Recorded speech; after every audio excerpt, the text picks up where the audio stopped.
Yo guys, it's me Mattsy. It's time for a fucking other Mattsy Monday. Whoa, whoa, wish it was Sunday. Fucking Sunday.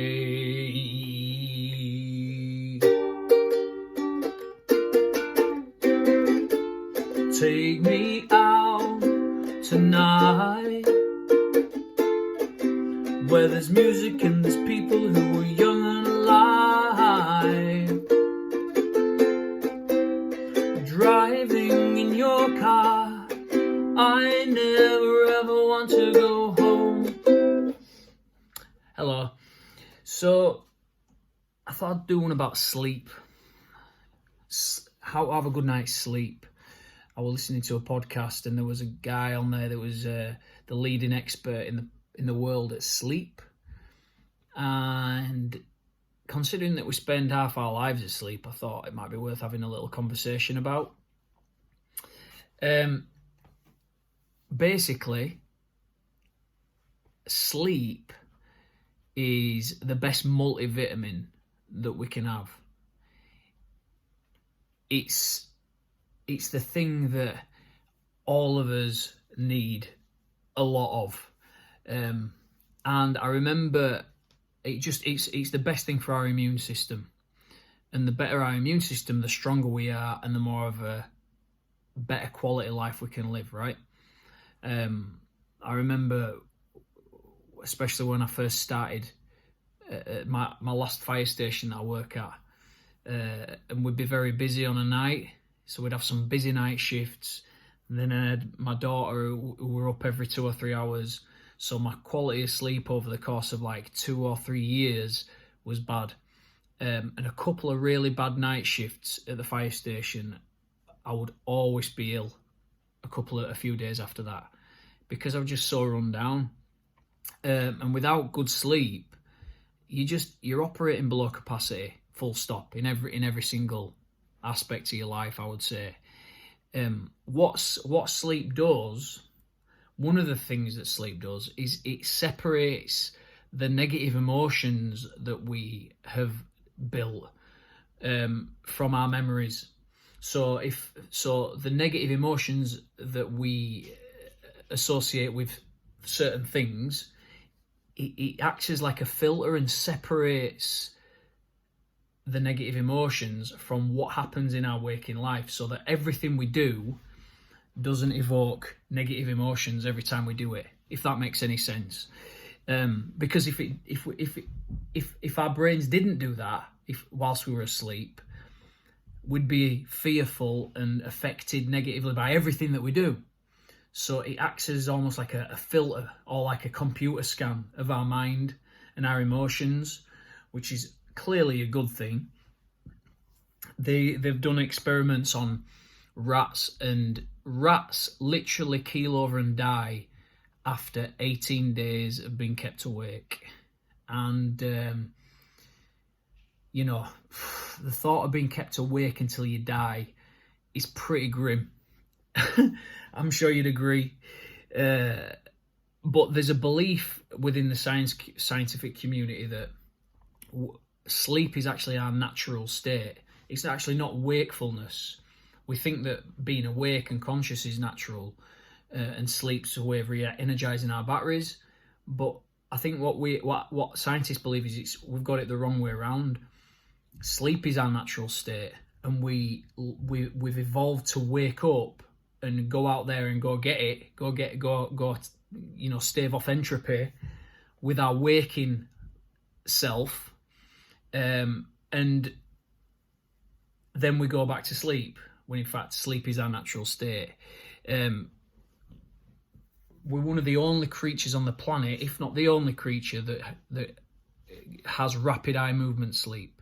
So when you go into that really deep sleep and you have what's called rapid eye movement, that is when you get in your best quality sleep, I would say.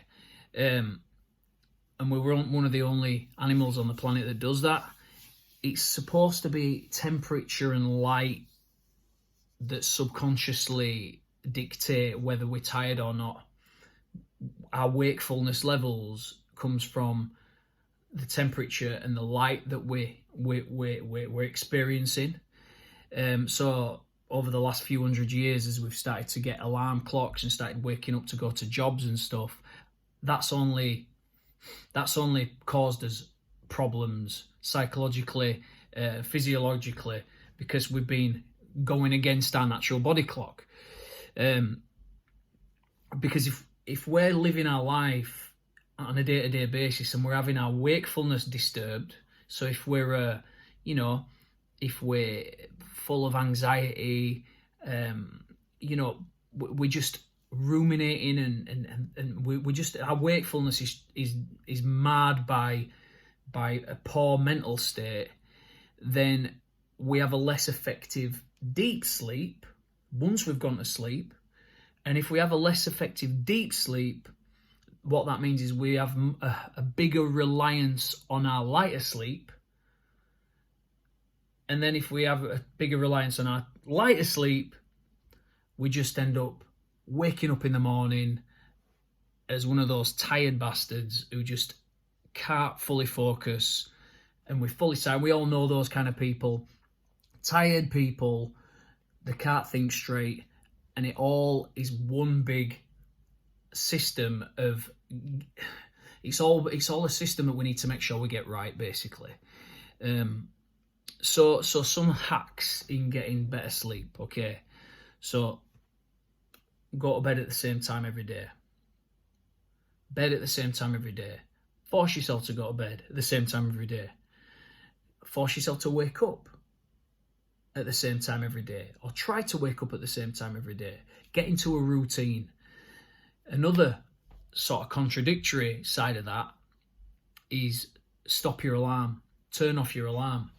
So maybe you could do this like when you go on holiday, or at the weekends. If you get a long weekend, start to turn your alarm off, and you'll find that your body wakes you up around the same time anyway.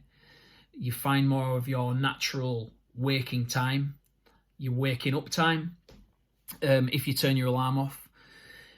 I know loads of people love hitting the snooze button. We all like a little bit of a snooze, but I just think if you're snoozing for an hour because you're trying to come round, you keep hitting the snooze button 4, 5, 6 times in the morning, you could have spent that time asleep, and that is much better for you than trying to wake yourself up. So you're not awake and you're not asleep. You're neither. So stop the snoozing, start to maximize your sleep, and then when you do wake up, use the 5-second rule. Count down 5, 4, 3, 2, 1, up. Don't count up, because we can count forever going up. But if we start from 5 and work our way through to 0, you have to stand up on 0. So start using the 5-second rule. Exercising during the day, just giving yourself that little bit of a reason to be tired, physically tired. That always helps. If I've had a busy day, if we've been busy at work, we've been to a big exercise or some big jobs, I can't wait to go to bed on a night. Limit the time we've got in bed. How long are you spending in bed? Is it just get into bed and stay there as long as you want until you've had enough sleep? If you give yourself less time in bed, that means you're more likely to maximize your sleeping time whilst you're there. I probably don't need to tell you, but alcohol and coffee are bad. We don't want to be giving too much of a reliance on caffeine to wake us up and alcohol to put us to sleep. So alcohol and coffee, start to get rid of those if you can. Ruminating and just having an anxiety-laden brain during the day, they will tire you out without even doing anything physical. I'm sure those of you who've got overactive minds will know the more we think, the more we ruminate and dwell on things, the more physically tired that we can feel. So one way to get around that is meditation. Meditation during the day. If you take a couple of moments where you can just focus on your breath for a while. Yes, it might be boring, but after a while you get better at it. You start to give your waking mind a rest so you can focus on the task at hand, and then when the day finishes, you can focus on sleeping, and it creates more of a clear night and day boundary. if you can learn to meditate properly. And I can guarantee you, I do it and it works. I mean, if you meditate on a night at bedtime, you're either going to meditate or you'll fall asleep. So it's a win-win. So try to meditate before you go to sleep. You might drop off to sleep. Brilliant. But if you don't, you're meditating. Also brilliant. Sleep tracker apps. They can tell you how much of a rough or a light night's sleep you've had or a deep sleep. It's good to track everything we do. There's some free apps that we can get on our phones. But at the end of the day, guys, it's all a long game of self-learning. The more we can learn about ourselves, the more we can put systems in place to get around our unique problems. So guys, thanks for watching. I love you and I'll see you later on.